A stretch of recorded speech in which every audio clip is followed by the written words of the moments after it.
everyone, my name is Linda Brunetti and I am a family support specialist and a certified community health worker here at the Autism Project located in Johnston, Rhode Island. Today I'm here to teach you how to use a countdown timer.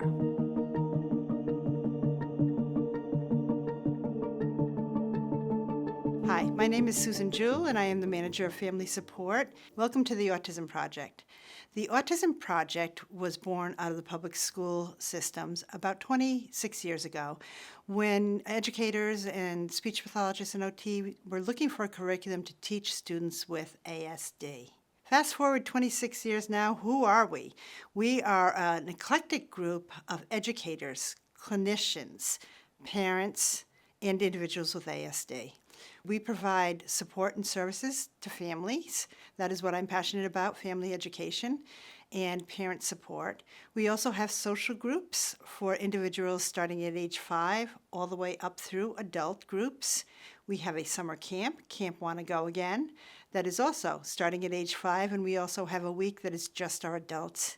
In addition, we have a training and consultation team that provides worldwide training to employers and educators to help support individuals with ASD. This is the Autism Project's family support team. We are all parents of individuals, children with ASD, so we have lived experience. We also have the ability to speak in many languages. We have a language line as well as bilingual family support specialists. Everyone on our team is a certified community health worker, and we look forward to working with you. Before we learn about a new tool, we like to do just a little recap of what is autism. And I'm going to read this directly from the slide. Autism spectrum disorders refer to a neurodevelopmental disorder that is characterized by difficulties with social communication, social interaction, restrictive and repetitive patterns in behaviors, interests, and activities, and by definition, the symptoms are present early on in life and affect daily functioning. And I read that verbatim from the American Psychological Association. We have the word neurodevelopmental in bold. The reason neurodevelopmental is in bold letters is because it's a neurologically based disorder. It is not a behavior disorder. So why does that matter? Why do we care? Because the interventions and the supports that we provide to a neurodevelopmental disorder are very different than the interventions and support we would provide for somebody who's got a behavior disorder. When we think about autism, I like to use this iceberg theory. We oftentimes think about what we're seeing above the water, things like verbal perseveration or elopement, or sometimes our guys come off as being rude or task avoidance. Sometimes there's property destruction. Sometimes there's aggression. And what we like to think about is what else is going on with that person. What is underneath the water? Many individuals with ASD have medical conditions like GI issues or develop seizures, sleep disorders. We also have social challenges and communication challenges. When you read about autism, that is one of the things that they're looking at. You know, what is the level of communication? And communicating is not just talking. Communicating is being able to read body language. You know, we walk into a room and we just kind of adjust. We don't even think about it. There are also sensory challenges, and sensory processing is just taking in information through the environment. You know, and our body processes it, and we know what's relevant and what's not relevant. But what if you had a neurodevelopmental disorder that your sensory system was not processing things in a typical manner? And so you would be receiving information into the environment, and you don't know what's relevant to pay attention to. You may be listening to, say, the hum of a fluorescent light instead of paying attention to the teacher. Self-regulation challenges, and all of these things underneath the water are not just specific to ASD.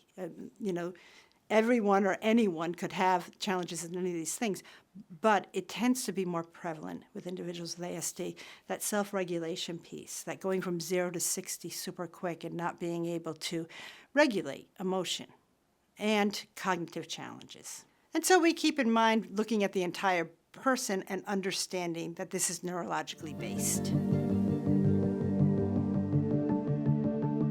Why use a countdown timer? Using a countdown timer makes something abstract, like the passing of time, a concrete visual. That makes things easier. Using a countdown timer helps our child transition from one event to another. We have many transitions throughout our day. Having that countdown timer gives them the understanding of time is passing. By using a countdown timer and seeing the time disappear, the child is less anxious about what's coming next. It reduces the fear, it reduces the anxiety, and it helps to transition them throughout their day. Children can struggle with understanding the passing of time. We all have struggles with time management. Phrases such as in a few minutes or in a little while or shortly means nothing. There's not a concrete time in there. It makes the child anxious. When is shortly? When is in a few minutes? By having the countdown timer and visually showing them that time is disappearing, it makes them less anxious, and it helps them to prepare when that transition will begin. What's really nice about a countdown timer is that the adult gets to manipulate time. The adult gets to control how fast or how slow that time is going to pass. So for example, if a child is struggling with the task that they're doing, the adult can manipulate the time to go much faster, help that task end quicker, and help to reduce that anxiety.